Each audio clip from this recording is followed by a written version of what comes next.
Una nueva edición de Nuevas Mentes y hoy conmemoramos el pasado 1 de mayo, no solamente como el Día del Trabajador, sino también para todos los argentinos, con un nuevo aniversario de la sanción de nuestra Carta Magna que vela por todos nuestros derechos políticos, sociales y culturales. Hablamos justamente de la Constitución Nacional firmada en nuestra querida ciudad de Santa Fe en el año 1853. Detrás mío está el Museo de la Constitución, del cual verán imágenes, y de paso realizamos una nota con Mario Andino, profesor de la Universidad Católica de Santa Fe y además especializado en ciencias sociales.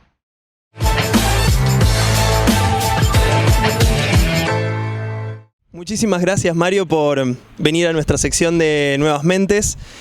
Bueno, conmemoramos el 1 de mayo, día de la sanción de la Constitución, un nuevo aniversario. Te queremos hacer un par de preguntas, empezando por, mucha gente por ahí cree saberlo, nosotros lo cuestionamos igual. ¿Qué es y qué simboliza la Constitución?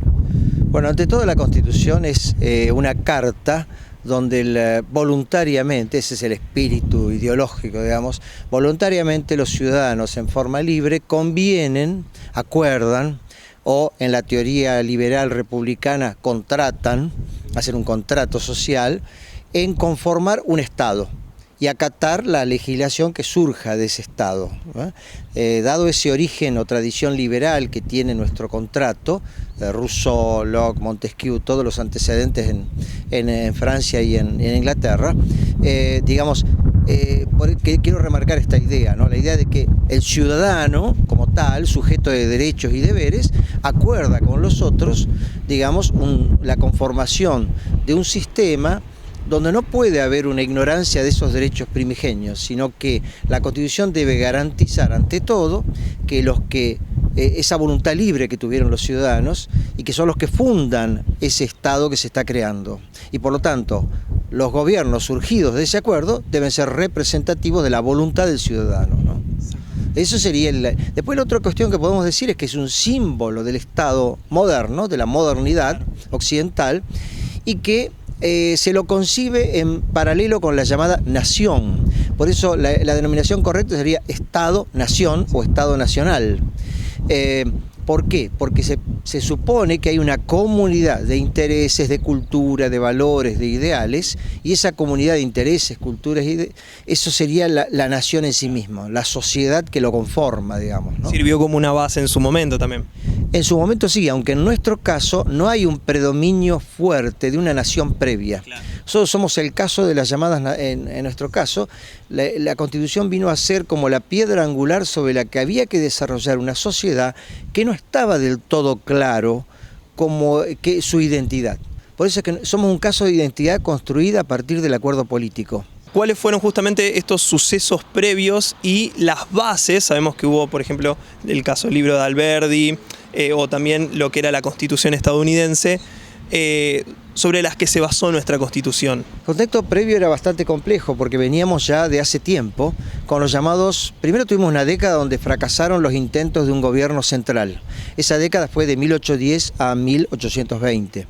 A partir de 1820 tenemos hasta el año 52 todo un sistema de pactos interprovinciales donde la mayoría que se expresaba como federal quería que se respetaran las autonomías de cada provincia y había una voluntad manifestada de concurrir a un futuro Congreso Constituyente. El debate sobre en qué oportunidad, cómo debería ser ese Congreso, es lo que mantuvo desunidos los intereses de todas las provincias. Particularmente el último escollo fue la provincia más poderosa, en ese caso liderada por Juan Manuel de Rosas durante décadas. La idea era que Buenos Aires tenía temor de ceder, por ejemplo, entre otras cosas, las prerrogativas de manejar la aduana que más enriquecía a la Confederación, los mejores bienes, los intereses materiales, y acusaba a algunas provincias de ni siquiera tener todavía un desarrollo para nombrar diputados o de no tener todavía una estabilidad política interior como para aspirar a un Congreso. Todo eso se zanjó después con un enfrentamiento. El gobernador del interior más poderoso o el que logró reunir más poder fue Urquiza. Y ahí estuvo la batalla de Caseros entre Rosas y Urquiza. De eso se concurrió luego del triunfo de Urquiza y la caída del gobierno de Buenos Aires, su reemplazo por otro. Urquiza llamó a las provincias en calidad de ser, primero, el delegado de las relaciones exteriores, que las tenía Rosas y que pasaron a él porque se las fueron cediendo a las provincias. Algo así como una especie de plenipotenciario, pero sin llegar a ser presidente ni ninguna autoridad formal. Eran delegaciones que hacían las provincias sobre esa persona. Asumiendo esos poderes extraordinarios, digamos, él convoca al Congreso o encuentro de San Nicolás. Y en San Nicolás se va a firmar el último de los pactos interprovinciales. Y lo rescatable de San Nicolás es que concurren todos los gobernadores. Era la primera vez que todos los gobernadores concurrían de todas las provincias y prestan su voluntad a la firma del acuerdo. Buenos Aires se mostró en disidencia. ¿Por qué? Porque Buenos Aires, justamente, aunque ya no estaba Rosas, todo el espíritu de los viejos unitarios y federales persistían con la idea de tener más representación en el futuro Congreso, proporcional a la población, y una serie de prerrogativas que temían que los dejaran fuera del juego político y subordinados a un caudillo del interior, que era lo que más le podía molestar. Lo que acordaron fue en Santa Fe. ¿Por qué acordaron Santa Fe? Porque Santa Fe ya aparecía como el lugar mencionado de futuro Congreso en el Pacto Federal de 1831, que lo había pergeñado López cuando era caudillo acá en Santa Fe. Ese respeto a ese Pacto Federal hizo que recayera en Santa Fe el lugar que había sido mencionado en el pacto que había sido el más valorado por las provincias, porque se autotitulaba federal. Al darle validez al Pacto Federal dijeron, bueno, esta constitución tiene que ser federal, porque venimos del Pacto Federal, y el lugar va a ser Santa Fe. No puede ser Buenos Aires, porque Buenos Aires no está de acuerdo, aparte hay que buscar un lugar equidistante, y para Urquiza políticamente venía bien. No era en su provincia, no lo podían acusar de provincializar excesivamente, pero era controlable porque estaba cerca, estaba en el litoral. Y Santa Fe era tradicionalmente un cruce de caminos. En diciembre ya estaban acá en Santa Fe, diciembre del 52, constituyendo una comisión de negocios constitucionales. Esa comisión empezó a redactar la Constitución, que va a ser justamente sancionada el 1 de mayo del año 53. Esa pequeña Santa Fe dio lugar a una reunión de hombres, por supuesto, letrados, abogados, la mayoría de los que participaban de esto, y que tomaron como pieza fundamental, digamos, de inspiración, el texto de Alberdi, Bases y puntos de partida para la organización de la República Argentina. De algún modo lo que vos ves reflejado en el preámbulo es el espíritu alberdiano de la Constitución, abierta a todos los hombres de buena voluntad, etcétera, etcétera, ¿no? Ese espíritu se usó en cuanto a inspirar en general la Constitución, pero la parte operativa también tenía que ver porque el mismo Alberdi acercó bocetos o proyectos de Constitución más concretos, con articulados, etc. Y otros que se manejaban de tradición europea, como las constituciones en Francia. También se tenía en cuenta el antecedente norteamericano, por supuesto, que eran los únicos corpus que había, digamos, modélicos en ese momento desarrollados. Si bien se sancionó en 1853, que era lo que hablábamos, por ahí se suele decir, danos tu opinión personal, que tardó varias décadas en aplicarse sobre todo la ley, lo que es la Constitución. A título personal, ¿pensás que es así? Bueno, te lo dije ya en cuanto al marco institucional. En lo cultural yo diría que llevó un poco más. Claro. Porque no todos estaban habituados a tener un gobierno central. Hubo que hacer todo un trabajo, una pedagogía, digamos, de la Constitución a través de la escuela.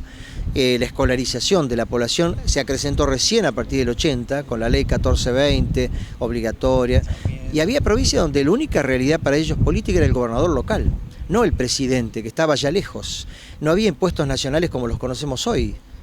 Prácticamente la base rentística de la nación era el puerto, era la aduana, la exportación, derecho de exportación. Por lo tanto, no había un acostumbramiento, una cultura de Estado nacional verdaderamente arraigado en la sociedad. Sumale a esto las oleadas de inmigrantes que empezaron a llegar, por eso la educación fue tan importante y por eso la educación incluyó la enseñanza cívica, la Constitución, y una historia común en la cual aparecieron el procerato, San Martín, Belgrano, todos los eslabones para que el hijo del criollo y el hijo del inmigrante sintieran una identificación con íconos, con símbolos, y que les den una identidad común. Teniendo en cuenta la Constitución Nacional actual, ¿le modificarías algo? Sí, yo no soy, técnicamente no encuentro ahora la posibilidad de decirte modificaría algo. Yo diría que se han incorporado distintos derechos, está un poco desordenada la Constitución, se fueron agregando como pedazos de derechos a medida que se iban haciendo las deliberaciones, pero a mí me preocupa no tanto eso, me preocupa, digamos, fundamentalmente que cumplamos con lo que tenemos. O sea, la Constitución tiene bastantes elementos sabios para desarrollar un Estado. Pero, por ejemplo, hay algunos institutos de la Constitución que no se cumplen, que no se tienen en cuenta. Uno de ellos es el instituto de convocar a la opinión ciudadana a través de la consulta popular. Por ejemplo, eso no se hace. Acá estamos mucho llenándonos la boca de las PASO, se gasta mucho dinero en las PASO, las primarias, que a mi juicio yo no estoy de acuerdo con las PASO, te aclaro, es una postura personal. Creo que eso debería resolverlo cada partido y no la población entera. En cambio, sí estaría de acuerdo que cada vez que nos llaman a elegir verdaderamente candidatos, se nos hagan consultas, como ocurre en otras naciones. A ver, pero consultas incluso no necesariamente vinculantes, que el Estado mismo haga encuestas para trazar futuros planteos, temas como el tema del aborto, temas como el tema de, protección del medio ambiente, temas como si el periodo presidencial es correcto, es adecuado, y en la Constitución figura esa consulta popular. Y solamente que yo recuerde se hizo la del canal de Beagle, en la época del gobierno de Alfonsín, donde se hizo una consulta popular. Entonces me parece que en ese aspecto te digo que hay que tener más en cuenta elementos que están en la Constitución y no los estamos aprovechando, digamos, ¿no?